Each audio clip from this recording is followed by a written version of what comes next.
Guaranteed. What's better than 2 end-zone sports bars? 3 end-zone sports bars. And we have you covered with our original location on University across from Red Lobster, in Jones Valley on Cecil Ashburn near Carl T. Jones, and our newest location in the Midtown District on McMurtry Drive opposite the Target Plaza. All locations feature the NFL Sunday Ticket, Tuesday half-price burgers, and Wednesday $1 jumbo wings all day long. You're never far from the end zone. End Zone Sports Bar.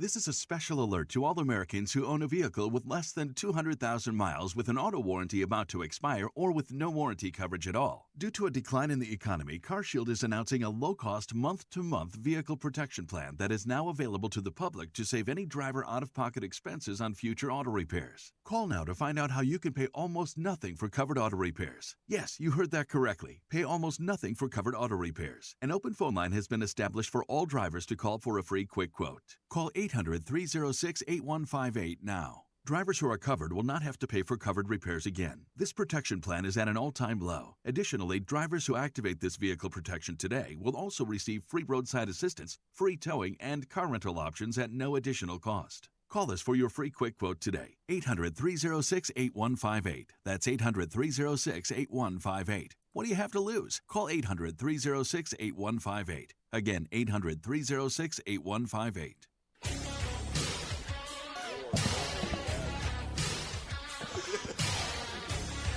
97.7 ESPN, The Zone. Scott Theisen, Drew DeArmond. Happy Monday morning. Safe travels into work, into school. 7:22 on this Monday morning. Hey, don't forget, circle December 14th on your calendar. That is the 97.7 ESPN, The Zone Eagle Insulation Christmas Party presented by our good friends, our very good friends over at Talon Heating and Air. It's going to be at Flow Indoor Trampoline Park, Flow Indoor Sports, all that fun stuff there.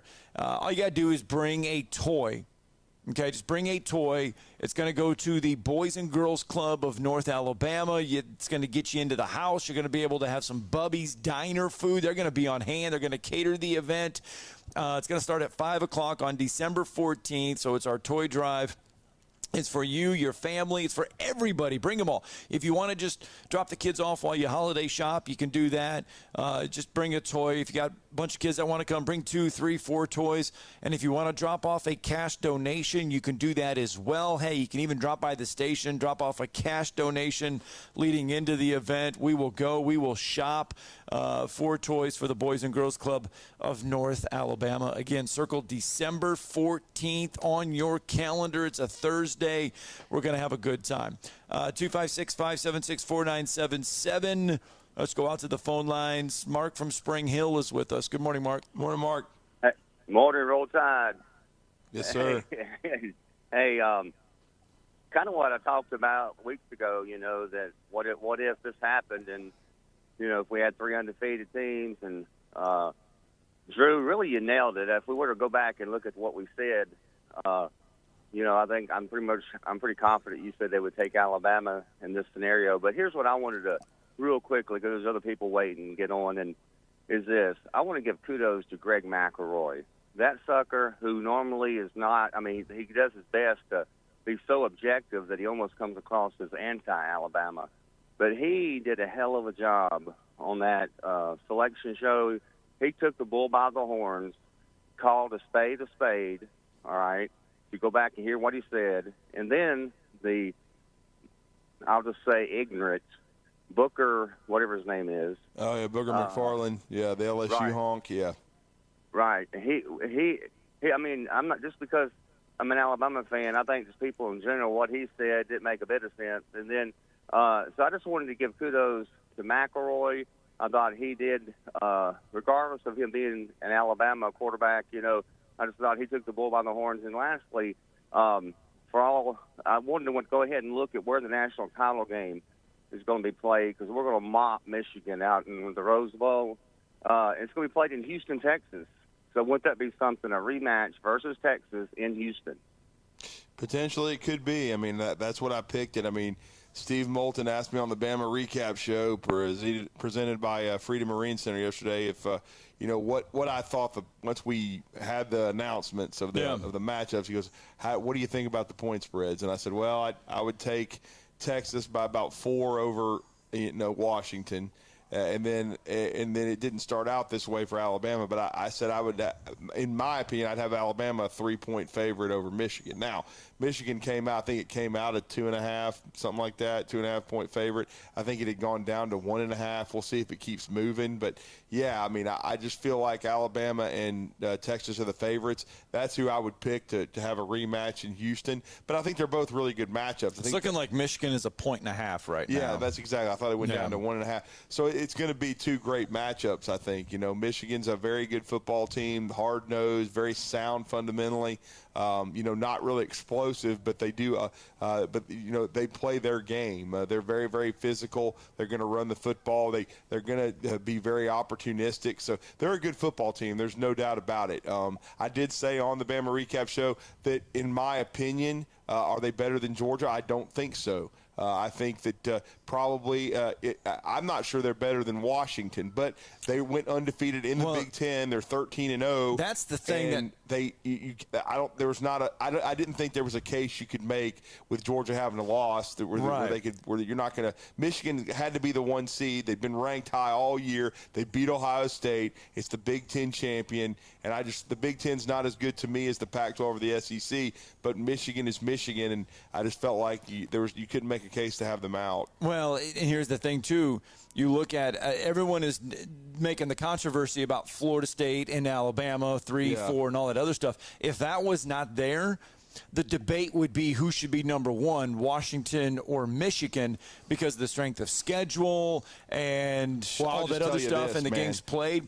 You posted on your X account, hey, let's go Hawks, shock the world. If they had shocked the world I knew they weren't going to. I'm just saying, anything can happen. If they had went on a walk-off 13-10, like 40-yard field goal, Michigan's out. They don't even get a team from the Big Ten, and Georgia would have been in. I can pretty much guarantee you that. But didn't happen. It was 26-0. Michigan dominated like we thought, and that's what I said. I didn't even give it a chance last week. You remember me saying that? I was like, Michigan's going to win the Big Ten, and they're in. So that is going to be one undefeated team. Look, I have to believe. I have to believe. I knew my belief wasn't very strong. Yeah. But just so you do know, and so people know, when Alabama played Texas out in the Rose Bowl, it was not a Rose Bowl game. It was the BCS National Championship. So Alabama's trip to the Rose Bowl will be their first since January 1st, 1946. And don't forget this. It would have been the Rose Bowl in 2020 except for Joe Biden. Yes. So there you go. They've actually beat USC 34-14 that year, 1946. Yeah. Good year. All right, let's stay on the phone lines. Wolverine Dan is with us. Good morning, sir. Morning. Congrats, Dan. Well, thank you. Good morning. I want to talk about my Michigan Wolverines, not to mention my Lions, too. I'll get on that one. But, guys, this is what makes your station popular and every other station in the United States that does sports. Because we have no control over these decisions, period. And we have to live with it, so we're going to complain, and this is our avenue to complain about it. I personally, I think the committee is a bunch of hooey, but you know what? It's okay. Let's just move on from that. Now let's move on to the games that we're going to be playing. But before that, Michigan is the first team to ever win 1,000 games. Nobody else has ever done it, and we did it, period. 3 consecutive Big Ten championships, 3 consecutive. Never been done. We did it, okay? We've got a running back that's tied an all-time record for touchdowns, period. We did that, okay? And then at the championship trophy presentation, Zach Center brought him up, the gentleman that broke his leg, young man that broke his leg in the last game. That was a class act. Harbaugh doesn't want to talk much on interviews or whatever. He likes to give it to his players. He's a player's coach. They love to play for this guy, all right? And one more thing on the Michigan tape, because I still got the Lions. I loved it when after they did this short interview with him, he turns around to his players and he says, "Who's got it better than us? Nobody. That's right. That's exactly what it is. He's a player's coach. I'd love to play for that guy. Now, with that said, let's move. And I'm going to go back to the Michigan-Alabama playoff together. Let's talk about those Lions. The Lions, they dominated the first half of that game, and then they let New Orleans come back in. But how about, Drew, Rookie of the Year, Laporta, 10 catches, TD, over 100 yards. You must admit, he is a front runner for the Rookie of the Year. Well, they got a really good team. They should win the division. The Packers knocked off Kansas City last night. They've had a little bit of a resurgence, but Detroit's the best team in that league. And J-Mo had a touchdown. I know Branch had an interception. They've got a lot of good young talent on that football team, and they drafted a lot of winners. They drafted Alabama guys. They've I think Dan Iowa Campbell, guys. Yeah, I think Dan Campbell's put a emphasis on drafting guys from winning programs, and certainly Detroit and the Jared Goff trade is. No, I don't think they get enough credit for that now. They're making that move. Certainly Stafford won a Super Bowl, but Goff has been a really good fit for them, and they've got a chance to. Last year they came very close to getting into the tournament. They should get into the tournament this year, and I think they're a dangerous football team. No, one more Detroit take, and I got my Michigan real quick Alabama take. J-Mo Winston. I didn't know. I know he could run real fast, but I didn't know he could fly. Yeah. Dude, that was unbelievably. I could not believe how long he had airtime. It was crazy. I'm so glad we have him. Now, let's talk about the Michigan-Alabama game. First off, what I am happy about is that it's in Pasadena. I have a feeling Rose Bowl. I probably thought that they're going to bring it down to Mercedes-Benz. You'll have a home field advantage, and we're screwed. Well, I'm glad it's at sort of a neutral site. I like that. Well, that was Michigan's choice. Yeah. Michigan, as the number one seed, got to prefer where they wanted to play, and so they were going to take the Rose Bowl. Well, yeah, thank God. But I'll say this. The wrong team is favored.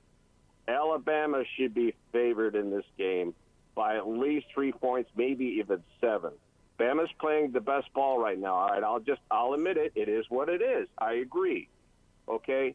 But I think, what I think is the committee and people like that, they want Alabama to win the national championship because they're favoring Alabama favoring Michigan, and they know that fuels the fire, which it doesn't need to be fueled. Alabama's got plenty of fuel, and they're fueling the fire. They should not be the underdog, and that really cheeses me off. Okay, now, with that said, do I want to play Alabama? I've said it before, and I've said it before on this radio station. I want to play Bama every chance I can. Am I going to win every one? No, I don't think so. Bama will probably win the majority of those games, guys, and I'm being honest, and you know that, okay? But there's always going to be that one time, guys, and if that one time happens, oh, boy, I own this radio station, every airway in Alabama. You know that. You guys, you know that. Yep. Oh, I know. Yeah, gotcha. Yes. Congrats, Dan. Yes, congrats, Dan. Thanks for the phone call. Let's move along here. And Michigan did beat Alabama back in 1988. They did. All right, let's get to Justin real fast. Good morning, Justin. Hey, guys. How you guys doing this day? Yeah, we're doing good. How are you? Yeah, you stole something I was going to say earlier when you called in and talked about the '93 year where Florida State won the national championship when they lost to Notre Dame, and Notre Dame finished with the same record they did, and they gave the national championship to Florida State. I guess they forget about stuff like that, and they also forget about the time when they lost to Miami in 2000, and the BCS put them in the national championship game over Miami. Yeah, they forget about stuff. They forget about stuff like that. It's funny how things change, on the whim. But on Georgia, and I just want to make this point, and I'm not a big. It's been a while since I called in, but Georgia, if they want to thank anybody for how the fact that college football's order has been restored, if they want to thank anybody, they can look to their old number 47, David Pollock, and I told my dad back last year when Georgia was killing TCU, I told my dad, I said, when he made that comment that he made about Georgia being the class of college football, when Saban cut those eyes at him, I told my dad right then and there, I said, Saban will coach pissed off the entire year, and he'll coach with his hair on fire. I said, he will restore order and Alabama started out bad, but they've righted the ship. And if they want to thank anybody, they can thank David Pollock for what's happened, because David Pollock relit the fire in Nick Saban to the point to where it's boiling. Yeah, I mean, I don't disagree with that. I mean, and then he relit it this week. I mean, he said Georgia was by far the better coach team. They were the more disciplined team. They were going to beat Alabama. Guess who had the most penalties in the game? Georgia. Guess who won the game? Alabama. Guess who controlled the game? Alabama. Trust me, I definitely was posting at David Pollock, as you call it now. I definitely called him out. He's a narcissistic prick anyway, who thinks he's never wrong. And then supposedly his reaction after the game was typical, that Georgia beat themselves. And like I said, there's a reason he got fired from game day. Well, they didn't beat themselves, because it really, if you want to call a spade again, on the drive where we could run the clock out, if Jalen Milroe had wanted to, he could have just stayed straight up and ran through that hole and hit his head on the goalpost and scored on the play where he just slid across the first down line.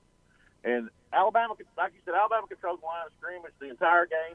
That outcome was really never in doubt, even when Georgia cut it to 3, because Alabama answered every time they cut it to 3 and did exactly what they wanted to. And, Georgia beat us one time, and the year they beat us one time, we beat them the same exact year. So now I don't have to listen to all these Georgia people that I live near and work with that say that act like they've owned Alabama for the last 10 years. It's just Hey, before you go, Justin, wasn't it ironic that Kirby brought up injuries as the reason that Georgia was slowed in the game?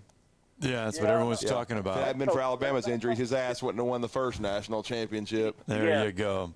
Yeah, we got a wide receiver running down the field on a 50-yard gain, and he blows his ACL out, and we're winning the game when that happens. And we were well on our way to doing it again. But hey, that's over and done with. We got revenge and roll tide. And thanks, man. All right, thanks, Justin. We got to get a break in. Got to get it in real fast when we come back. Phone lines back open to you. You're listening to Talkin' Ball on 97.7 ESPN, The Zone. From the Fox 54 Weather Center, I'm meteorologist Emily Owen. For this Monday night, expect a quiet night across the Tennessee Valley. We'll sit under a partly cloudy sky. Low temperature is going to be cold once again. It looks like we'll bottom out in the mid-30s for the overnight. Heading into your Tuesday, we'll stay cool heading into the afternoon. High temperature is expected to top out in the mid to upper 50s once again, and we'll continue to see plenty of sunshine. I'm Fox 54 meteorologist Emily Owen on your home for ESPN Radio 97.7 ESPN, The Zone. We are rolling along in good shape this morning. In fact, we're rolling along in great shape. No wrecks, no stalls, no traffic signal problems to report. That can all change quickly, though, so you be careful on your drive in. You get 2 pieces of hand-breaded, juicy, tender signature chicken and a buttermilk biscuit for $4.99 at Popeyes. University in Jordan, 72 in Jeff and North Parkway. Captain Nick in the Popeyes Skywatch Traffic Center. Watch the Alabama High School Super 7 Football Championship presented by Alabama Community College System December 6th through the 8th on Alabama Public Television. It's all the gut-wrenching, hard-hitting, high-flying action you've come to expect from... Wait, Alabama Public Television? Okay. Watch every game live December 6th through the 8th only on your new home for high school sports, APT. Are you tired of power outages disrupting your life? It's time for a Generac standby generator from Current Electrical. Storms may rage outside, but inside your family's powered up. So why choose Current Electrical for your generator needs? 1, we offer a wide range of models to suit every budgeted energy requirement. 2, our project managers handle every step of the process: power, gas, permitting, and inspections. 3, our certified technicians install your generator with precision, ensuring peace of mind. Don't wait for the next blackout. Call 256-880-1880 or visit us online at GenSuperstore.com. Do you have discomfort in your legs? Varicose veins can affect not only how your legs look, but how they feel. Symptoms of varicose veins include pain, swelling, aching, heaviness, and fatigue. Dr. Tracy Lowry of Best Vein Care of Huntsville can diagnose and treat your varicose veins with the latest minimally invasive techniques. Diagnosis and treatment is covered by most insurances. Call 256-715-7151 to schedule your free screening. Go to bestveincarehuntsville.com. Great food and the best live entertainment is what it's all about at the Furniture Factory Bar and Grill. Head to downtown Huntsville every Tuesday for karaoke on the only outdoor karaoke stage in North Alabama. Thursday night is the Valley's longest running and biggest bike night. Food and drink specials, giveaways, and live music on the patio. And the Furniture Factory menu is fully loaded with options from steaks to salads, plus a whole lot more. Featuring a weekday happy hour that starts at 3. 619 Meridian Street, downtown Huntsville, and online at FurnitureFactoryBarGrill.com. Ann Adams with Berkshire Hathaway Rise Real Estate is the one name to know if you're buying or selling real estate. With years of local experience, Ann Adams offers buyers in-depth knowledge of the local housing market and will narrow available properties down to those you'll be interested in so you can save time when shopping for your new home. If you're ready to sell, Ann offers a seamless process using accurate pricing and expert negotiation skills to make sure you get a fair price for your home. Call Ann Adams today at 256-337-2625 or log on bhhsriserealestate.com.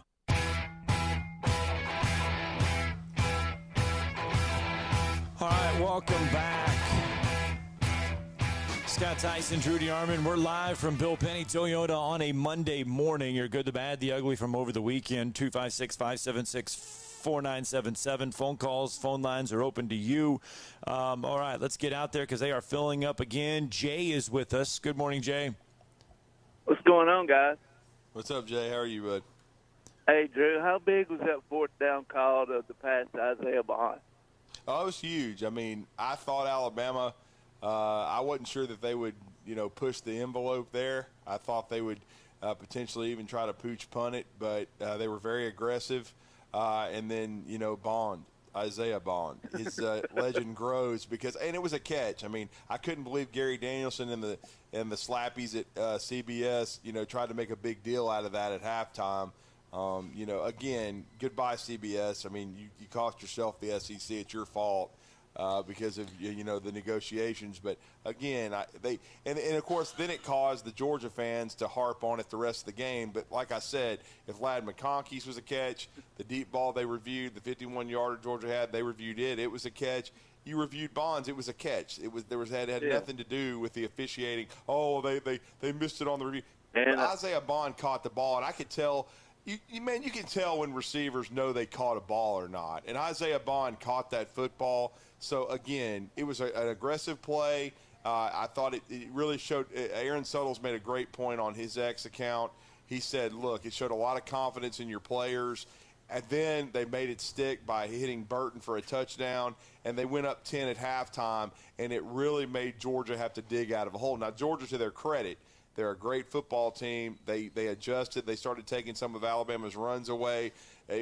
Alabama was running in the mud in the third quarter. They couldn't get any rhythm going. But luckily, they made enough plays in the fourth quarter.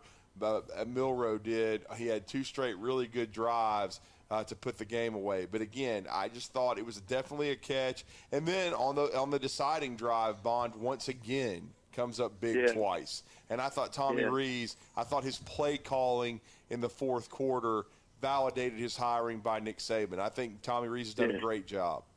I tell you what, if folks don't know who Dan Miller is, they know who he is now. That kid ran hard, him and Roy Delbo, and just looking forward to the great things for the next couple of seasons with him and Justin.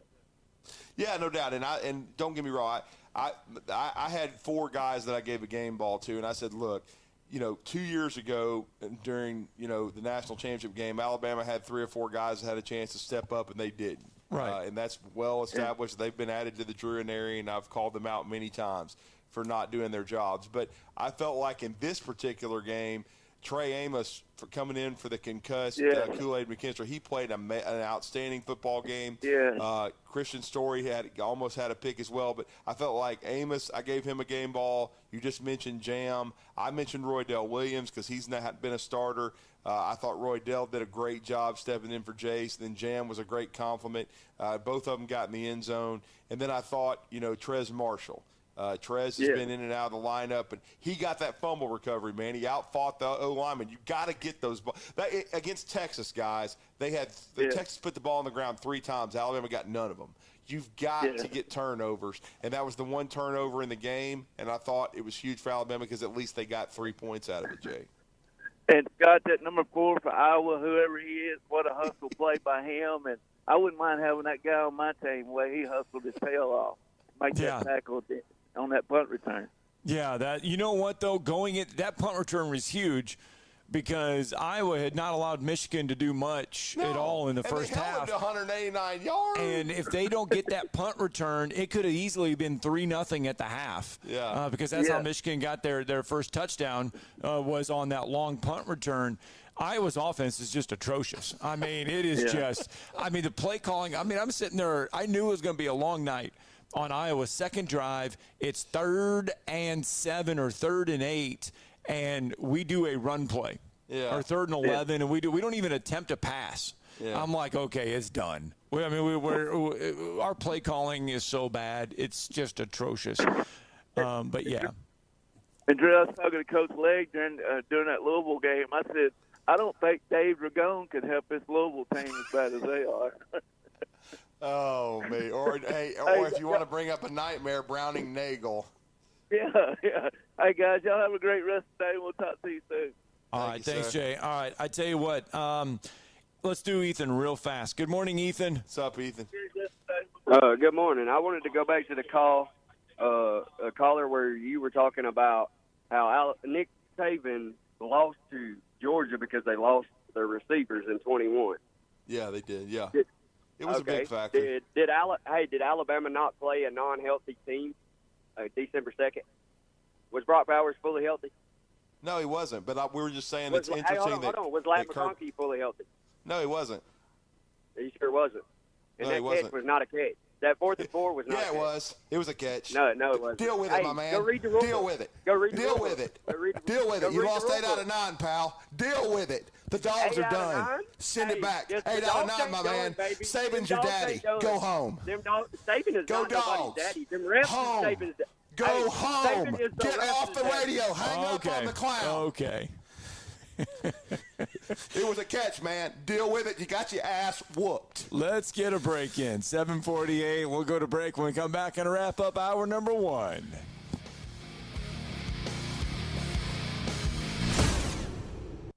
You're listening to Talkin' Ball on 97.7 ESPN, The Zone.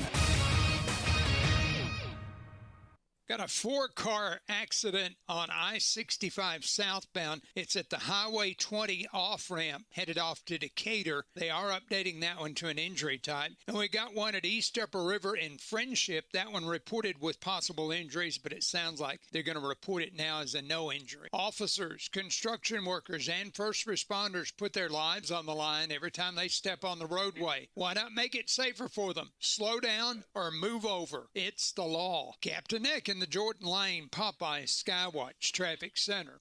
Hey there, Bob Baumhauer here. Score big deals at Baumhauer's this football season and order from our Inflation Bites menu. Try our Buffalo Wing Special with fries and a complimentary beverage for only $9.99. And what's football without a cold beer? Our pitchers of Yingling and Yingling Flight are only $7.99, served all day, 7 days a week. And huddle up, football fans. Sign up today for our free NFL Pick'em contest at Baumhauers.com for weekly prizes. Baumhauers, legendary fun and legendary food. Ann Adams with Berkshire Hathaway Rise Real Estate is the one name to know if you're buying or selling real estate. With years of local experience, Ann Adams offers buyers in-depth knowledge of the local housing market and will narrow available properties down to those you'll be interested in so you can save time when shopping for your new home. If you're ready to sell, Ann offers a seamless process using accurate pricing and expert negotiation skills to make sure you get a fair price for your home. Call Ann Adams today at 256-337-2625 or log on bhhsriserealestate.com. Tom Abraham here for my friends at North Alabama Mortgage. Are you thinking about home improvements? Well, use your equity now and refi later. Or use your equity to eliminate consumer debt forever, then refi to a lower rate and shorter term when rates drop. North Alabama Mortgage can also help you if you're thinking about buying an investment property or a second home at the lake or the beach or in the mountains. We have great programs to make that happen. Visit NorthAlabamaMortgage.com to learn more. That's NorthAlabamaMortgage.com. Hey folks, this is Arthur Seaton, managing partner at University Kia, proudly saying Roll Tide and War Eagle. Stop into University Kia today and shop one of the area's largest selection of new Kias, including Fortes, Seltos, Telluride, and Popular Carnival, and fully electric EV6. View all the great specials at universitykia.com and get pre-approved in minutes so you can drive home your new Kia you really want, because we want to see you in a University Kia. The kitchen is the heart of any home. It's where the family gathers. It's where kids discover old recipes and make them their own. Just starting out or just now getting started on the dream kitchen you've always wanted?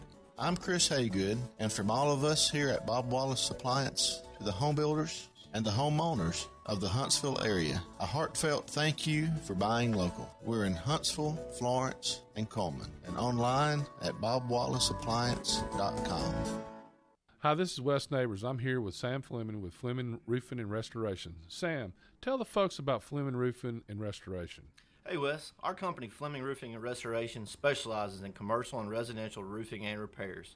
I'm a fifth generation Huntsvillian, and our family's been doing construction business in Huntsville area since 1965. Sam, what kind of roofs does Fleming Roofing and Restoration do? Our guys are skilled enough. We can come out and address any kind of leaks or issues you might have on your commercial, on your metal roofing, on your shingles. We can do anything, and we can offer you a solution to repair it, or we can replace it. Well, you guys also do insurance restoration. Our staff has 10 plus years of experience as insurance adjusters, and we really do know the inside and out of the claims process at Fleming Roofing and Restoration. Check out Fleming Roofing and Restoration online at FlemingHSV.com, or you can call or text them at 256-651-9440. Hey Wes, we show up.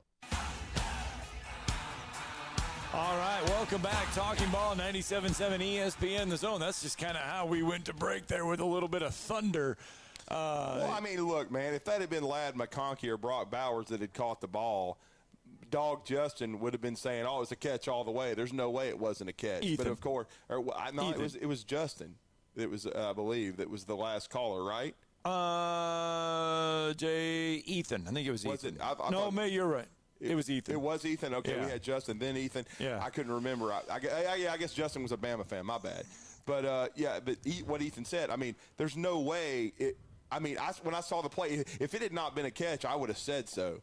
When I saw it happen, and of course the way Bond reacted and he pointed first down, I was like, I believe he caught that ball, because I'm a big body language person, and if they immediately say no catch, they'll clap their hands and then walk back to the huddle. But I watched the replay. I was like, man, that's a catch all the way, because they replayed it twice immediately. There was no controversy. That Gary Danielson didn't say anything about it. Neither did Brad Nessel. They just said great catch by Isaiah Bond. If that were Brock Bowers or Ladd McConkey, who both gutted it out and played, and I think Brock Bowers is the best football player that I've ever seen at Georgia, because I didn't see Herschel. I only saw the DVDs and the videotapes and everything, and the VHS tapes. I mean, obviously Herschel's the greatest, but I mean, Bowers in my lifetime is the best, and he gutted it out and played, made a heck of a play late in the game, made a great catch. McConkey's going to play pro football for a while. I hated that he was hurt, but they both were playing. So cry me a river. And then a Georgia fan talking to me about being injured and whining about it when Alabama lost two receivers that it was proven Georgia couldn't cover because Alabama blew their ass out the month before. I'm sorry, cry me a river. Georgia's guys played, they gutted it out, but Alabama was the better football team. The better football team won, the tougher football team won, the more disciplined team won. And again, like I said, it was a catch. If that had been on the other foot, the Georgia fans would have been hollering that there's no way that wasn't a catch, and it was a catch all the way. The only reason it was even brought up is because of halftime. I guarantee you Ethan wouldn't even have been talking about it if they didn't talk about it at halftime, saying it should have been reviewed, because he's a Georgia fan with the IQ of a brick. Let's go to Noah real fast. Good morning, Noah. Hey, how y'all guys doing? Doing good. Noah. Hey, so that's funny. I actually work with Ethan, and I'm a Bama fan, and he's a Georgia fan. That's interesting. That's good. Yeah. I kind of feel sorry for So- you, but oh well. So He probably my barks point- all the time. My point about the catch is even if it wasn't a catch, the rules state if you get to snap off before the challenge flag is thrown or official review stops it, then you cannot go back and review it, correct? Yep, that's correct. That's correct, yeah. I mean, if Kirby had any doubt, he could have called the timeout. Yeah. He could have called a timeout and had them look at it. Chose not to. Yes, that's what I'm saying. And also, I do believe that Alabama they looked like the better team the whole game to me. I agree with you 100%. Brock 100%. and Ladd did not look like themselves, and they did not look like the same two players, and their offense was not as dynamic as it used to be. And Alabama has been on a roll, and we're just going to keep on rolling, baby, straight to the national championship. Well, and again, I feel bad for those guys. They're great players. I have nothing against them. I respect the Georgia program, but I don't respect people talking out of both sides of their mouth, telling Alabama fans to stop whining about people being hurt, and then they can sit there and whine about it themselves because they're hypocrites and they don't know the game. And then they never lost the game. They don't ever get beat. It's always the officials or or some kind of circumstance. You're not the better team this year, guys. You had 29 games in a row and you earned it. You won 29 in a row. You had a hell of a run. It's a mini dynasty to your credit, and you earned both those national championships. But again, not this time. Alabama was the better team, and Georgia's going to be back. We're going to see Georgia again. Alabama is in September. So again, and they're not going anywhere. And neither is Alabama. And they tried to act like that they had beaten Alabama 10 years in a row. They'd won one time, and they actually just outscored Alabama in one quarter in the national championship game. They were still losing 18-14 going into the fourth quarter of that last one. It wasn't some kind of domination. So, again, like I said, they beat Alabama. Credit to them. But they got that ass whooped Saturday. So just deal with it and go watch your DVD of the Wofford game last year for Christmas. Well, roll tide, brother. Let's just keep on rolling and worry about the next one. Thank you, man. Thanks. All right, Bailey, do we have time to get to Floyd real fast? Sorry, Floyd. We are out of time there. You can get us in hour number 2. Coming up here at the top of the hour, we're going to get into Travis Reier. And then coming up at 8:45 this morning, Rich Rodriguez, head coach of Jacksonville State Gamecocks, will join us at 8:45 to talk about Jacksonville State heading to a bowl for the first time in school history. But coming up at the top of the hour, Travis Reier will help us break down the SEC championship game and look ahead to the Rose Bowl.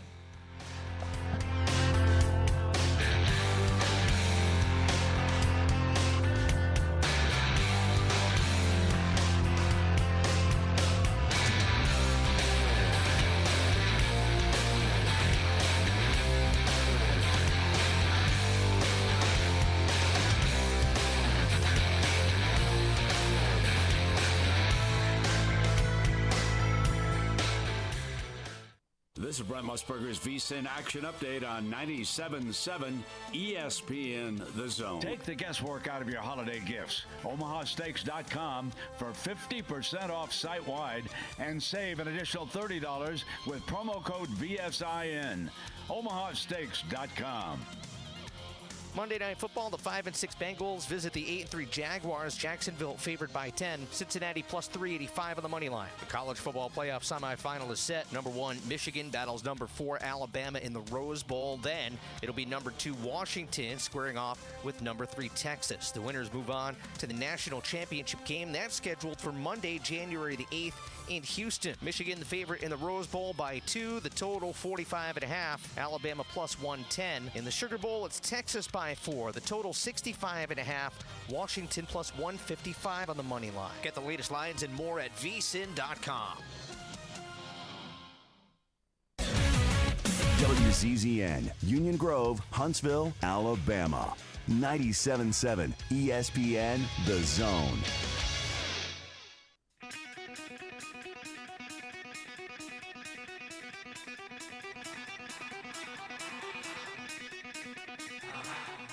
Welcome to Talkin' Ball with Scott Tyson and Drew DeArmond. Call into the Neighbors Wealth Management Hotline now, 256-576-4977. That's 256-576-4977. Now, here's Scott and Drew. There you are. Welcome back. Talking Ball, 97.7 ESPN, The Zone. Scott Tyson, Drew DeArmond, hanging out on a Monday morning. We're hanging out, as always, at Bill Penny Toyota. Remember, reliability, versatility, rentability. If you need to rent a vehicle while your car is here getting serviced, Bill Penny Toyota has vehicles for you to rent, short-term rentals, hourly rentals. You can rent them by the day. So if you need a vehicle, don't forget Bill Penny Toyota has a vehicle for you to rent. They also are open Monday through Friday, 7 a.m. to 7 p.m., and on Saturday, 7 a.m. to 5 p.m. 30. That is the number. That is how many SEC championships Alabama has won with their win over Georgia this weekend. 30 SEC championships. It is the last one of the division era. Alabama played in the first one at Legion Field of the division era and won that one against Florida. Played in the last one of the division era and knock off Georgia in there in Atlanta. Yeah, it's going to be a very interesting playoff, but yeah, it was kind of bookended, with the last SEC championship game of this era of divisional play.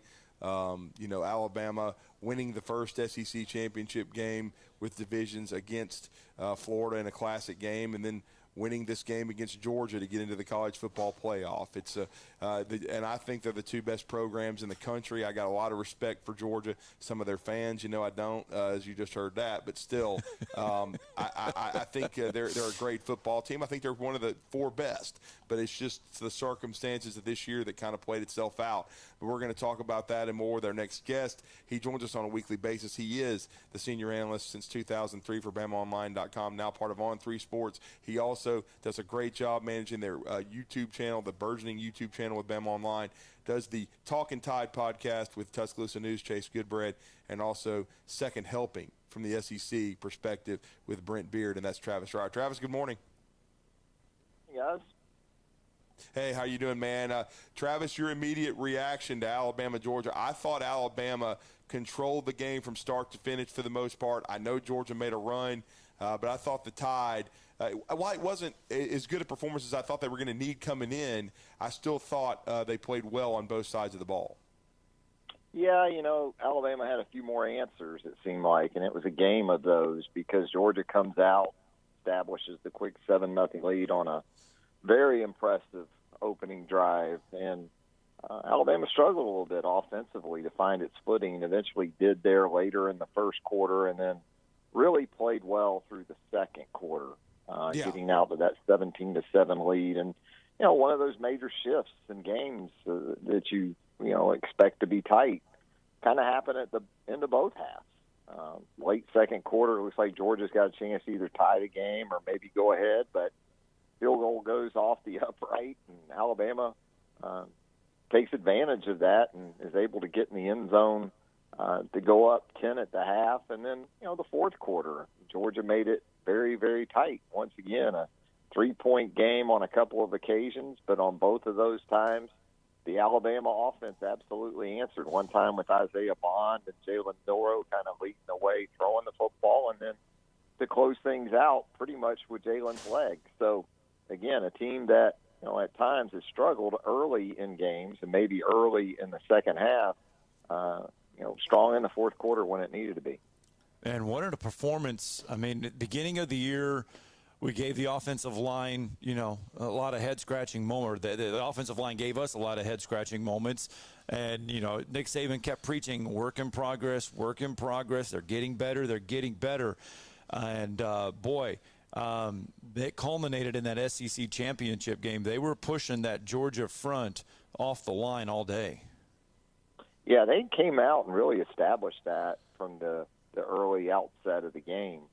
Rushed for 50 yards in the first quarter. At times you wondered why they didn't maybe stick with it more, especially after some of the first down runs that they were able to put up. But that was important for Alabama to be able to not just hang in at the point of attack, but really at times have its way, as you pointed out, with that Georgia defensive front. So it's been impressive to watch. Caden Proctor has obviously come a long, long way as a true freshman left tackle in the Southeastern Conference. You took some lumps with him there for about the first half of the season, but down the stretch, he has just been better and better. And that group with Jaden Robertson there at right guard, the identity that we anticipated for this Alabama offensive line probably a lot earlier in the season.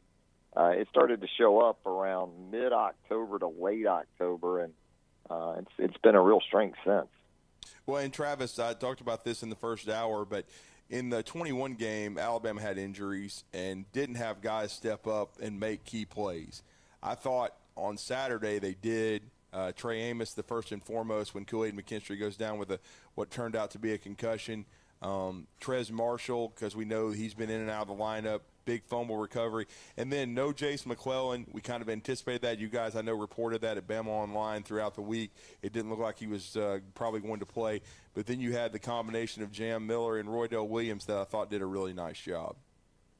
They did. And Roydell has he's been undervalued probably throughout the season, and a guy that has fit well kind of with this scheme and the way they want to run the football, especially between the tackles, and also what he can do in pass protection and even as a receiver at times. And Jam came up big on the rail route for the touchdown and did some good things on his own. But to have that threat too at the quarterback position, especially when you're looking to close out a game, and to be able to do with Jalen Milroe what Tommy Reese did in the fourth quarter late with those design quarterback runs, that's just, boy, that's an extra weapon that defenses a lot of times just can't account for, and that's pretty much what Alabama did with Georgia late. Isaiah Bond has a moment in the Iron Bowl, and then he backs that up with a moment in the SEC championship game. He's kind of emerged over the past few weeks as a go-to guy for Jalen Milroe. Yeah, he's become, along with Jermaine, those two guys have obviously separated from the pack there in that rotation, not just statistically, but as you said, when Jalen needs it, it seems like he's going to look for 3 or 17. And, I think Bond is kind of taken his game to a level where he's able to adjust in play. He ran some routes that either weren't there early or Jalen wasn't able to get the ball to them in those situations, but then he makes the adjustment like he did on the 3rd and 2 and works back towards the play side, and then Jalen's able to make that improbable flip to him to convert a huge 3rd down in the game. So absolutely, I think it's pretty obvious that when it comes to Jalen's confidence, I think he's willing to spread the ball around to pretty much all of his guys. But it does seem like when they really need it, Bond's probably going to be in the middle of it. Okay, I'll ask you, because I was surprised it ended up being a topic at halftime, because I saw the play live. I saw them replay it twice. They didn't review it. I thought it was a catch, Travis. What was your honest thought?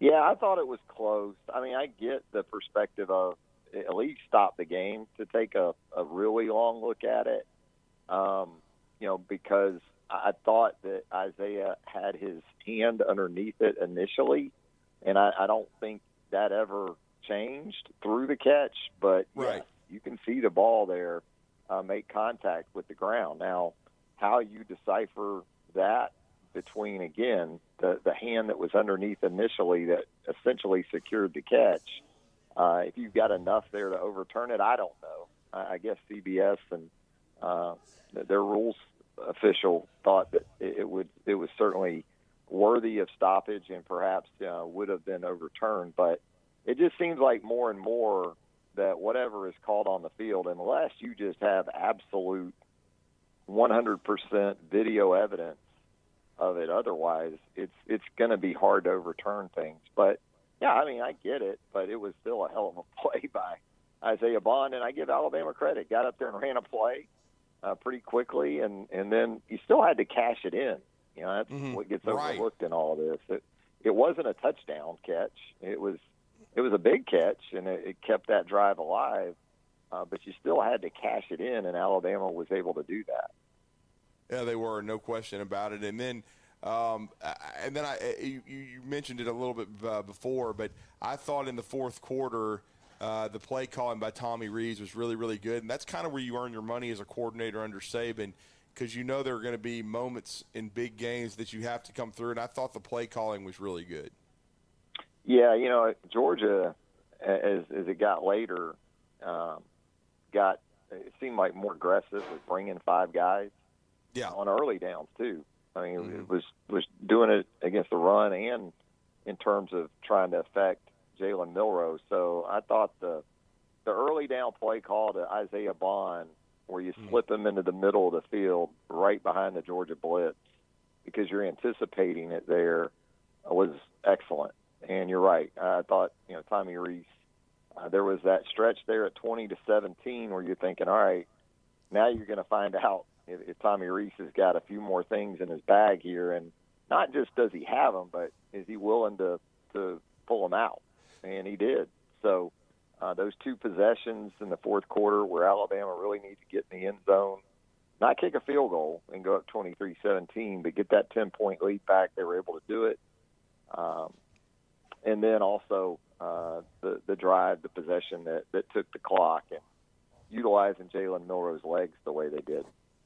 And defensively, I mean, you mentioned it early that Georgia came out great first drive, but it's the adjustments. Coming out of that Texas game, the saying was, or the feeling was, that Alabama doesn't make a lot of in-game adjustments anymore, and they're predictable.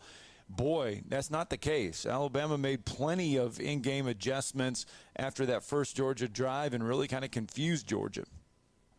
Yeah, I think Nick saw enough of that after the first drive, and there was urgency. As you said, a lot of times with coaches and programs like Alabama's, it's, no, we're going to do what we do, and that's just going to have to be good enough.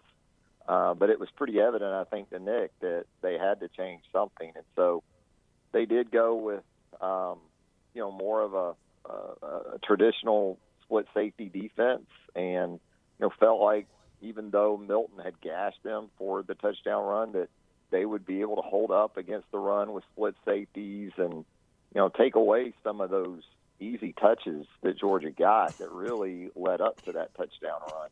And even on the touchdown run, Jalen Key was in a tough spot there on the hash mark. So got 2 safeties deep. It helped for the most part. They did give up the one explosive to Arian Smith there in the second half, I guess.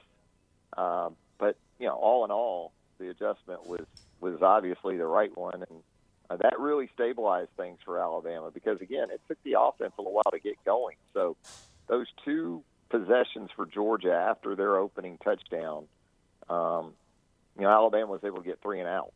And that was a big kind of point in the game there, I thought. And Travis, we haven't really talked about this, but a huge penalty on the false start, and then cost Georgia 5 yards. They hit the upright on the field goal. It's no good. And then Will Reichert becoming the all-time leading scorer in NCAA history, steady as she goes. He gets Alabama 9 points. The kicking game once again played a big difference in the game. It did, and it's good to see Will get that record for himself. Obviously, it came on a red zone field goal, so I'm sure if you're an Alabama fan, you would rather that come on an extra point. But he was solid once again. I thought James Burnett was still a little up and down. Yeah. He had the punt on the return by Georgia that was a big spark for the Bulldogs that just wasn't very good. To credit Georgia, too. They had 2 guys back deep on that. That made it more difficult for Alabama's coverage guys. But all in all, the kicking game was solid, as you've kind of grown accustomed to seeing. And, that's sometimes what games come down to. Field goal goes off the upright, and then, Georgia had the turnover deep in its own end. There were only 3 points off turnovers in the whole game, and it proved big for Alabama in a 3-point win. Mm-hmm. And then your initial thoughts on this matchup with Michigan. I think going in, I felt like Alabama, if they got in the playoff, it would be as the 4. You felt like Michigan was the huge favorite in the Big Ten over Iowa. They certainly took care of business 26-0. This will be the first, I guess, matchup with Michigan since the Citrus Bowl at the end of the 2019 season. So, initial thoughts on that matchup? Yeah, it's interesting. When you think of Michigan and you think of the Big Ten in general, as you cover SEC teams, you wonder if these Big Ten teams are going to be dynamic enough, explosive enough to beat a team like Alabama or a Georgia. So I think that's what's going to be a focal point for this lines of scrimmage. It's interesting. I think Michigan's going to want the kind of game with Alabama that Alabama got with Georgia. I thought for Alabama to beat Georgia, needed to be somewhere in the mid-20s for the winner. Yeah. Maybe high 20s like it ended up being. But I think that's what Michigan's hoping for this time around, because when we saw these two teams in the Citrus Bowl 3 or 4 years ago, it was obvious from the opening snap for Alabama that Michigan just wasn't going to be able to cover guys like Jerry Jeudy and the rest of those receivers. So different teams, obviously. And Alabama, I think, is okay with some phone booth football. I mean, against Georgia, we saw Alabama use 1 tight end, 2 tight ends, 3 tight ends, and 4 tight ends. So that's right up Harbaugh's alley. That's right up Michigan's alley. They love to play that style of game. But, again, guys like Isaiah Bond, guys like Jermaine Burton, Jalen Hale, Malik Benson on the outside is what could be the difference for Alabama in that game. And I agree. I think that's going to be one of the advantages Alabama could have is their explosiveness. But now let's, as we're kind of winding things down, it's been a minute. It seems like it's been 2 weeks, but Alabama going back to the hardwood tonight. They're coming off the disappointment at home against Clemson. NATO said they're going to work a ton on defense. They got one of their guys that helped build this program back up, Brian Hodgson, coming back for the first time with his Arkansas State team. We saw Auburn drop a game this weekend to Appalachian State at home. Alabama looking to bounce back tonight. Yeah, it's still that time of year. I mean, Kentucky, lost to Wilmington? I mean, UNC Wilmington, yep. You have to be on high alert right now. It's that sleepy time of year, the end of the semester. You got things going on.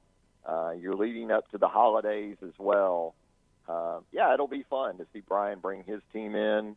I think for Alabama, obviously, you want to work on defense. This ought to be a night because, Brian's approach is going to be similar to Nate's in terms of getting up and down the floor, threes and frees and those type of things. So, that's going to continue to be the emphasis for Nate Oates. At the same time, sometimes it has something to do with the way your team is constructed. And I think this is going to always be a fun team to watch, but there's a little bit of a hole in the middle right now. You got Nick Pringle suspended at last check. That's right. Mo Wagi, maybe he's going to be more the answer moving forward as far as a presence in the post and then on the defensive end. But I think ultimately this is something that Alabama's probably just going to have to live with and work around because it doesn't have a Bediako type, and so even a Clowney type, I think, in the front court this year. So, it's just something you're going to have to work through, and Nate's going to keep beating that drum. Oh, no doubt. Well, we know BOL will as well. They're going to have great coverage of the hoops tonight, and of course, Alabama in preparation for the college football playoff. Let everybody know how to follow BamaOnline.com, Travis. Just go to BamaOnline.com. We got our premium message board, the Roundtable. It's a great place to hang out with us there at BOL. We also have our new YouTube channel for BamaOnline.com. Tons of video content every day coming up in just a couple hours. I'll be on with Tim Watts and Andrew Bone doing a recruiting roundup show live there on our YouTube home. So multimedia, we got you covered right there at BamaOnline.com. Thank you, sir. Thanks, Travis. Thanks, guys. Let's get a break in. When we come back, more Talking Ball, 97.7 ESPN The Zone.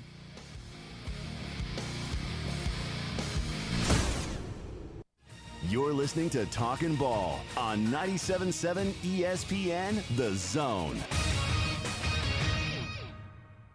Looking at a couple of wrecks now. East Upper River and Friendship Road in Morgan County. It's a no injury. And I-65 southbound at the Highway 20 exit. That's the 340. That one may have a minor injury involved. The end of the year's coming. If you need temp admin or accounting help, Snelling can help. Snelling, how the area's best companies hire talent. Huntsville.snelling.com. Captain Nick in the Jordan Lane Popeyes Skywatch Traffic Center. Watch the Alabama High School Super 7 Football Championship presented by Alabama Community College System December 6th through the 8th on Alabama Public Television. It's all the gut-wrenching, hard-hitting, high-flying action you've come to expect from... Wait, Alabama Public Television? Okay. Watch every game live December 6th through the 8th only on your new home for high school sports, APT. Not looking or feeling your best? No energy for the things you like to do? Ready to look and feel younger? Make your appointment at Advanced Life Clinic, one of the region's foremost destinations for patients interested in looking and feeling their best. Specializing in advanced laser treatments and weight loss, male and female rejuvenation to offset the effects of aging, and more. See how Advanced Life Clinic can help you enjoy your life again. Call 256-882-6555 or log on advancedlifeclinic.com. No representation is made that the quality of legal services to be performed is greater than the quality of legal services performed by other lawyers. A wise man once said, if you take care of old folks and children, everything in the middle will take care of itself. Hi, I'm Danny Aldridge, lawyer in Alabama and Tennessee. In the next 20 years, the number of those folks over 65 years of age will more than double. In our golden years, the most important goal is to be treated with dignity and have control over doing what makes you grateful with those you love. At the Aldridge Law Firm and the Legal Town Center, we're dedicated to help you with these goals, and we'll be there when life throws you those inevitable curveballs. Let us assist you with your legal needs, whatever they may be or become. You may reach us by phone at 256-534-3188 or online with Dan at danaldridgelaw.com. Just remember, we're here to help. Whether it's personal injury, wrongful death, fraud and cheat, or estate planning made complete, we're here to help. Normally, when you call a roofing company, all you hear is, you need a new roof. Not when you call Fleming Roofing and Restoration. Since 1965, the folks at Fleming have been focused on what you need, whether it's an easy repair or a full roof replacement, commercial or residential. And when it comes to storm damage, you want Fleming on your side. They know all the ins and outs of insurance claims and will guide you through the entire process. Log on FlemingHSV.com and book your free estimate today. Fleming Roofing and Restoration. We show up. This is Wes Neighbors sitting here with Philip Love of not only Eagle Insulation, now he represents Eagle Companies. Eagle through the years have added several companies to help individuals or builders through their construction renovation process. Eagle is known to represent quality, efficiency, and professionalism. Philip, I know you do insulation, but do you do masonry? We do. Do you do grading, erosion control, and dirt hauled off? We do. Do you do after paint, which includes shower doors, mirrors, shelving blinds, and bath hardware? Yes, we do, Wes. Do you do landscaping and irrigation? Yes, we do. So basically, Eagle can help you all along your process of building your house or doing renovations. So do you do plumbing? We do not, Wes, but we can find somebody to do it. Just give them time. They'll be there. Anyway, call Eagle Insulation at 256-755-1556. Eagle saves you time. Eagle saves you money. Call Eagle today. Thanks, Wes.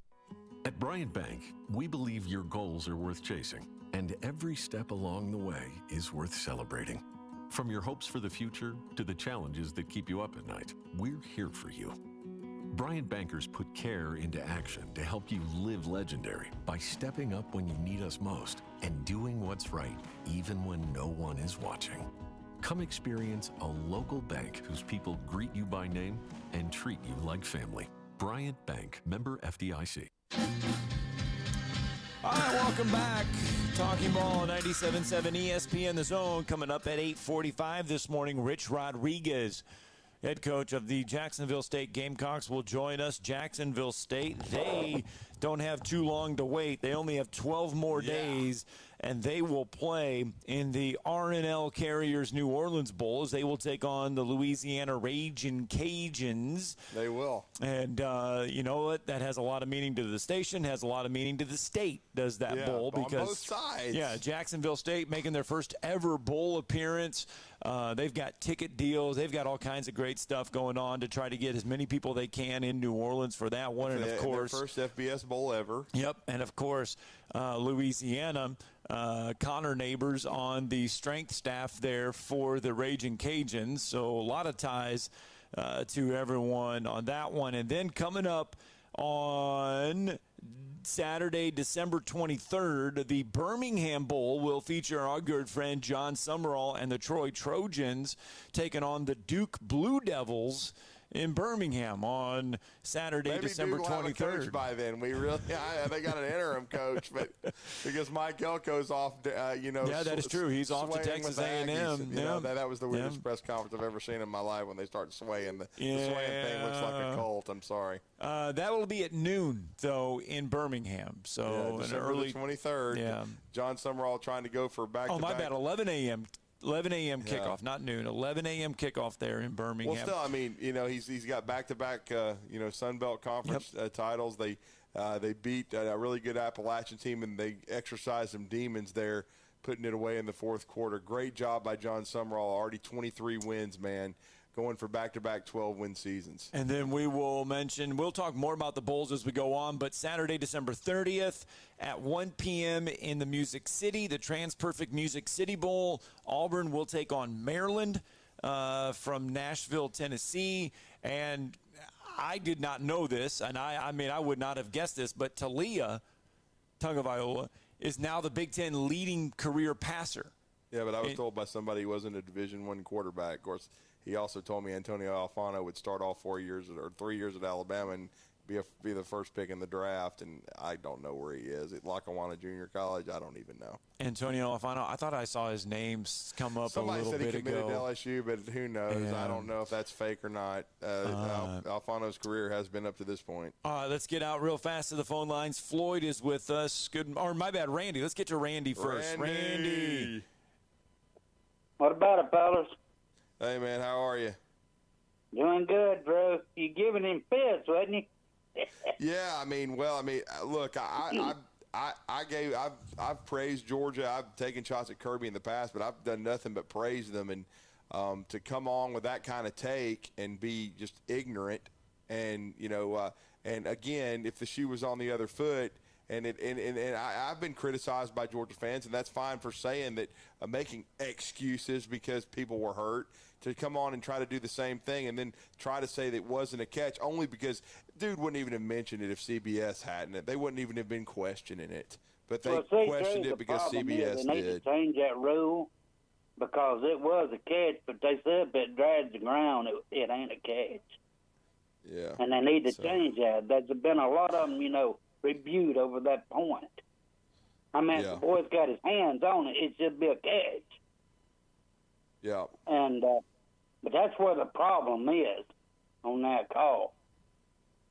Mm-hmm. And speaking of Michigan, I think Alabama beat Michigan. What do you think? I think it's a good matchup, no doubt about it. I think stylistically it is, but I respect Michigan. I know they're a really good team, very well coached. They're going to come in. They're going to play with an edge because they've never won a playoff game. It's a golden opportunity for them. They've been doubted all year because of Harbaugh. Of course, Harbaugh did it to himself, really.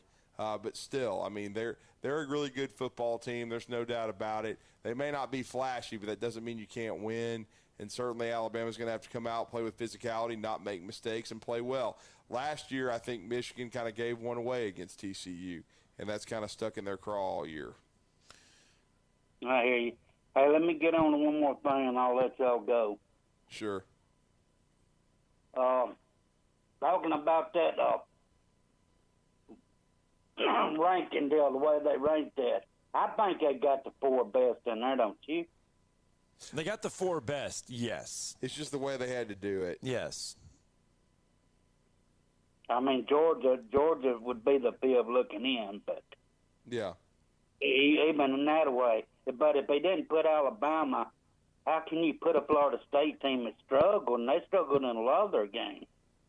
I know, and the big thing was they thought since they were undefeated they should have been in, but it's who you play and who you beat, and they didn't beat good enough teams, and their league is a joke. If they'd been in the SEC, even with Jordan Travis, they lose 2 or 3 games. Period. End of story.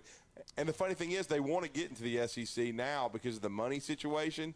Well, they're going to find out how difficult this league is if they ever get in. All right, Randy, thanks for the phone call. Randy. Okay, I want to get to Floyd real fast because we got to stay directly on time here. Good morning, Floyd. Hey, Floyd. Morning, guys. How are y'all? Doing good.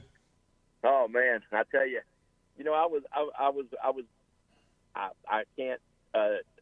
I can't lie. I was a little surprised when we made it in on Sunday, but had we not, just the fact that we had kept Georgia from three-peating was a pretty good consolation prize, even if we didn't make it in.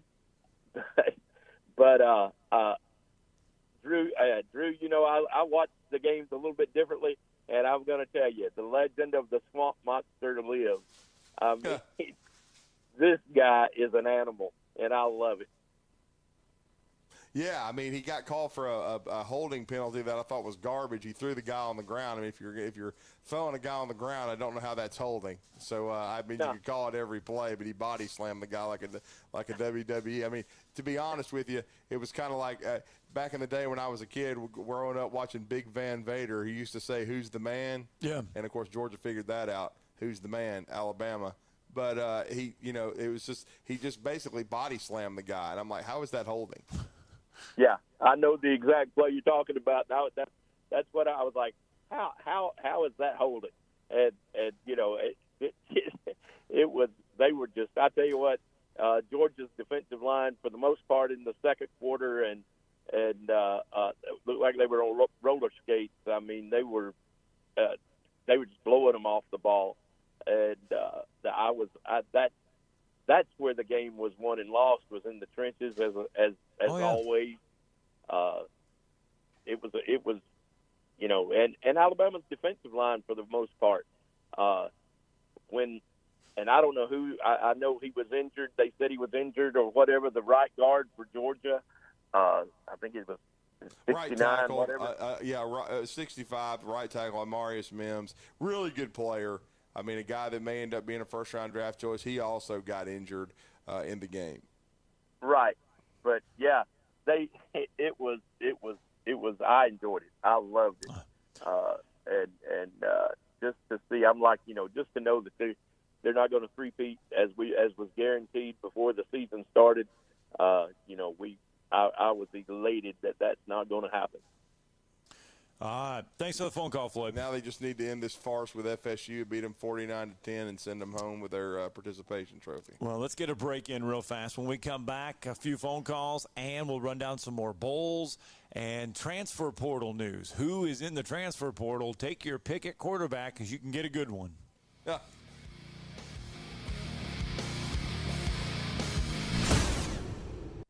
You're listening to Talkin' Ball on 97.7 ESPN, The Zone. From the Fox 54 Weather Center, I'm meteorologist Emily Owen. For this Monday night, expect a quiet night across the Tennessee Valley. We'll sit under a partly cloudy sky. Low temperature is going to be cold once again. It looks like we'll bottom out in the mid-30s for the overnight. Heading into your Tuesday, we'll stay cool heading into the afternoon. High temperatures expected to top out in the mid to upper 50s once again, and we'll continue to see plenty of sunshine. I'm Fox 54 meteorologist Emily Owen on your home for ESPN Radio 97.7 ESPN, The Zone. Got a wreck now at Old Railroad Bed and Ready section. That one's being reported as an injury type. Had a 4-car I-65 southbound at the Highway 20 off-ramp. And we got East Upper River Road and Friendship Road in Morgan County, and no injury that may still be trying to clear. No hose, no mask. You can ask Dr. Sandman, that's Dr. Sandlin, for the medically proven benefits of the Somnodent for sleep apnea and for snoring. Dr. Sandlin, 350 CARE. Captain Eck in the North Parkway Popeyes Skywatch Traffic Center. Are you tired of chasing a roofing contractor to show up on time, or even show up at all? I'm Sam Fleming with Fleming Roofing and Restoration. Our motto at Fleming Roofing is we show up. Our goal at Fleming Roofing is to provide the reliable customer service that you deserve, and we have the resources to meet all of your roofing needs: residential, commercial, industrial, replacement, or repairs. We are manufacturer certified for roof coatings, single-ply membranes, and asphalt shingles. Whenever you need a roofing professional you can count on, call Fleming Roofing and Restoration. We are committed to finding the solution that meets your needs.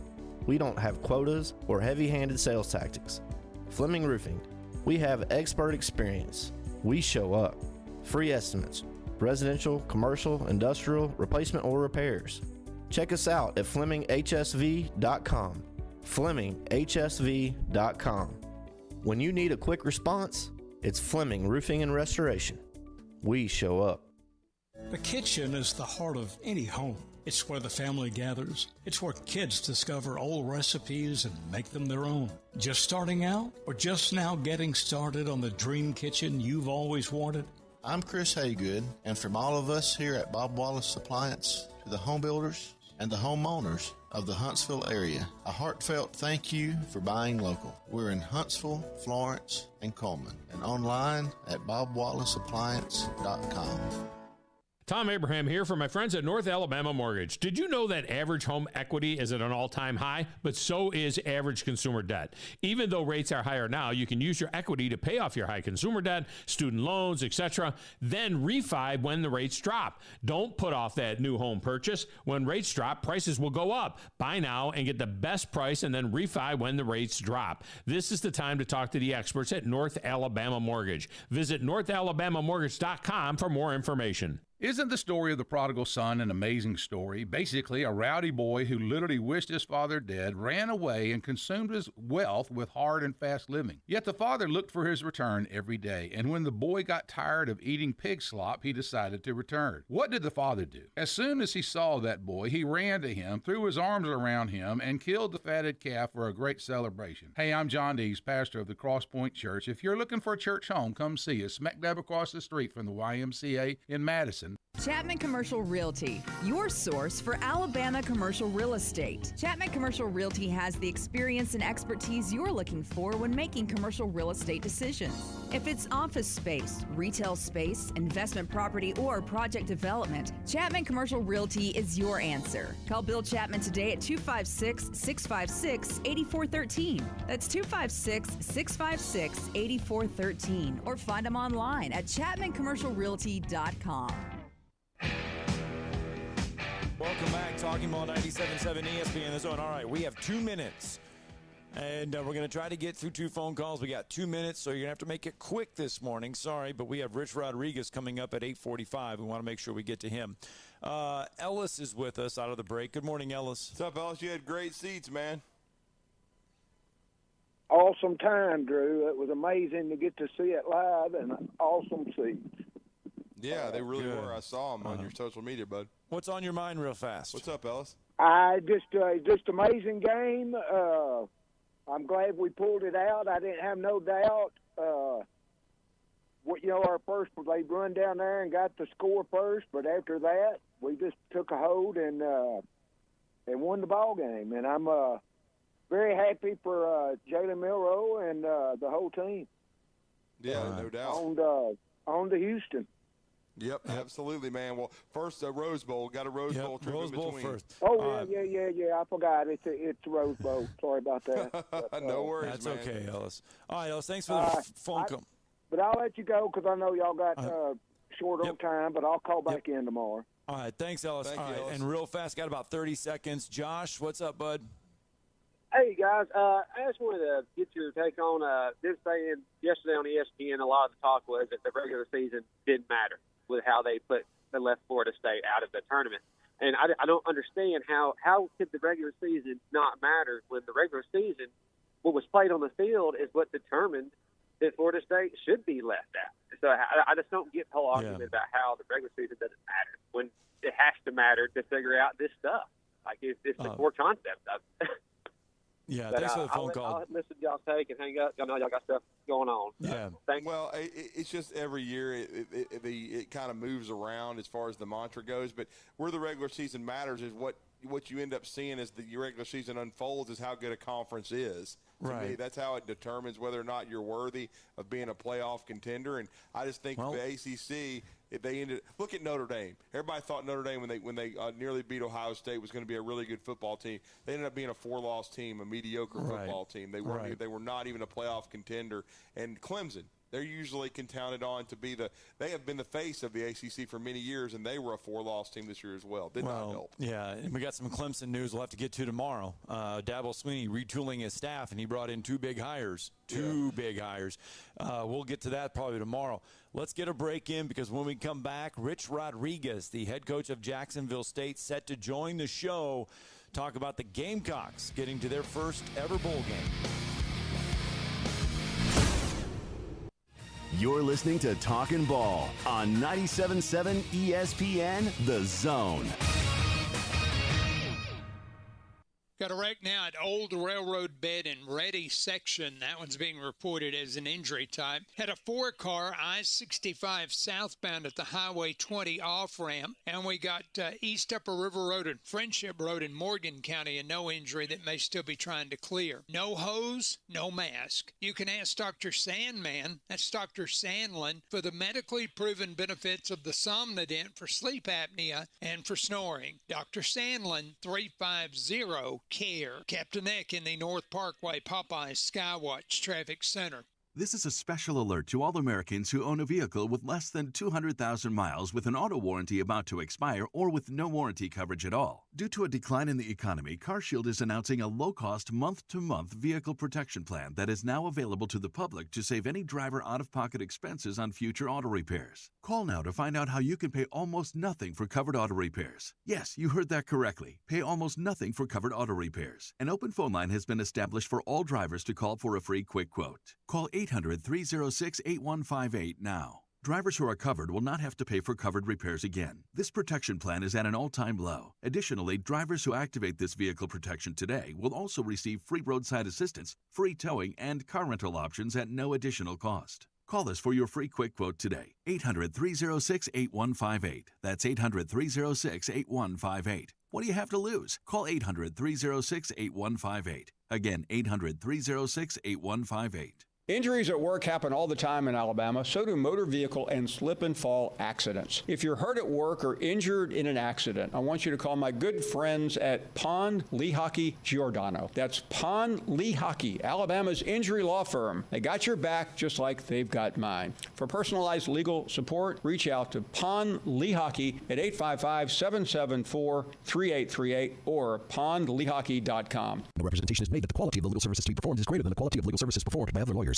Rambo Marine in Hazel Green is your one-stop shop for all things boating. Whether you are ready to surf with the newest Malibu wake boat or cruise on a Cobalt or Barletta pontoon, we have a boat ready for you and your family. Rambo Marine provides exceptional service second to none, so that you are ready to hit the water in no time. Stop by Rambo Marine today.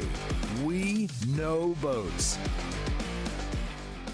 From heirloom diamonds to contemporary jewels, Loring & Company is the place to find something truly special. Whether shopping for a diamond ring for that once-in-a-lifetime occasion or marking a milestone birthday or personal achievement with a Rolex watch, you'll find just the thing in our edit of the world's most sought-after brands, including David Yurman, Roberto Coin, Marco Bicego, and Fopay. Expect a treasure trove of the world's most unique, even breathtaking earrings, rings, necklaces, and bracelets, making choosing just one piece a challenge in itself. Loring & Company Jewelers on Airport Road.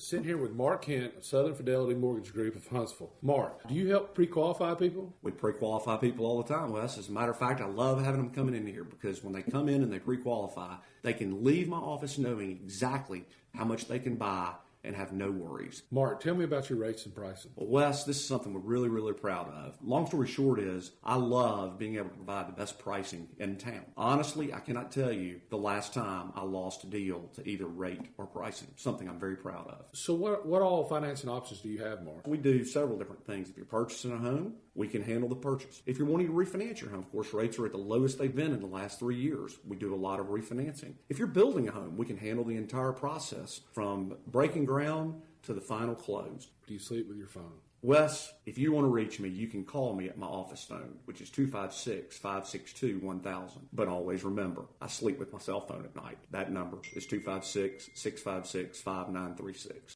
This segment of Talkin' Ball is brought to you by University Kia, the #1 volume Kia dealer in the state of Alabama. Located online at universitykia.com.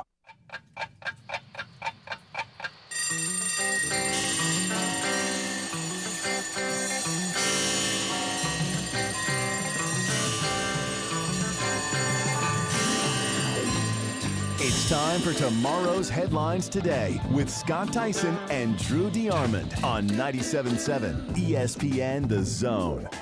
Let's get right down to it. For the first time in school history, it's so fun to say, the Jacksonville State Gamecocks are going bowling. Well, they are. This is their first full year in FBS competition. They're a program with a rich history in Division II, a national championship in 1992, perennial playoff and national championship contender. They were built into a perennial playoff and national championship contender in the FCS, but now they've made the huge jump to Conference USA, and they're being led by a guy that knows how to win. He did so at West Virginia at his alma mater, nearly reaching a national championship game. He did it at Arizona, going to 5 bowl games. And you know, he was also at the University of Michigan, and he has really gotten Jacksonville State, Jack State, as it's been rebranded, off to a fast start in FBS competition, and that's Coach Rich Rodriguez as he is completing his second season at Jack State. And he's with us on the Neighbors Wealth Management Hotline. Coach, you're with Drew and Scott. How are you this morning? Morning, Coach. Good morning, guys. How you doing? We're doing great, man, and we're proud of you guys. What a thrill to be going to the New Orleans Bowl to play the University of Louisiana for your guys, making this transition to FBS competition, Coach. It has been, and you know that was a goal, but we really knew it was going to be a big challenge because it's not been done a whole lot, particularly in the first couple of years of transition, because you're still building your roster, you're getting accustomed to. There's a leap. I mean, there's a big leap from Division II to 1AA and from 1AA to 1A. But love our guys. I got an outstanding staff. The culture was kind of set in place last year, and we won some close games. So it's been a great ride, and we're going to a great bowl, and I know our guys are fired up about it. And you mentioned that big leap, and you knew last year and the year before you guys were going to make this leap to Conference USA. And so you start building that roster. Is the roster and depth-wise, I mean, how are we still building it to get to that level?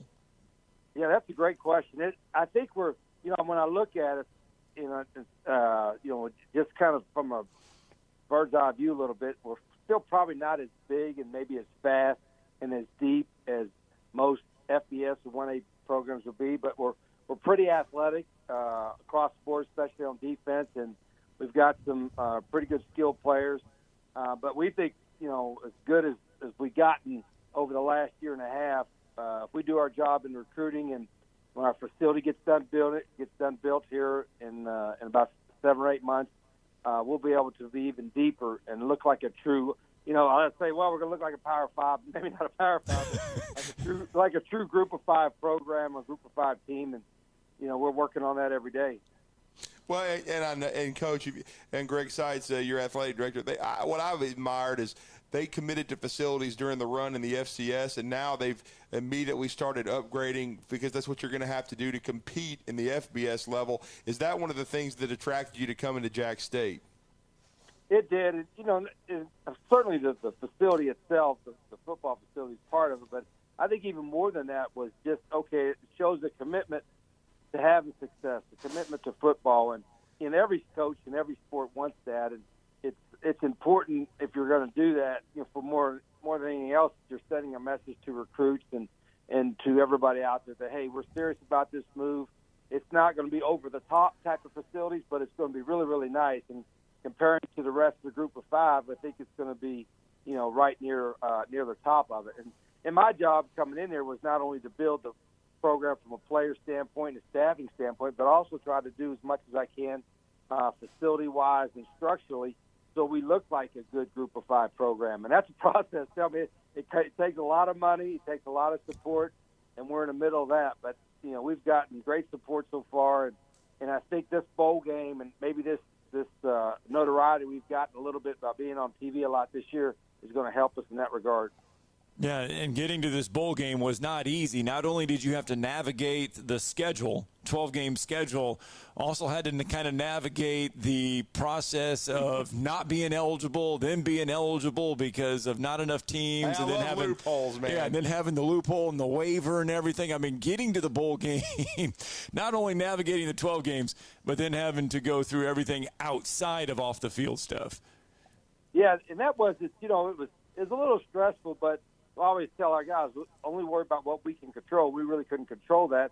Once we got bowl eligible with the 6 wins, a month or so ago, that was, our guys did their job. And I think the hardest part this year was for everybody in our league is navigating this new midweek playing schedule. Yeah, we had 4 games. We had 4 games in 17 days.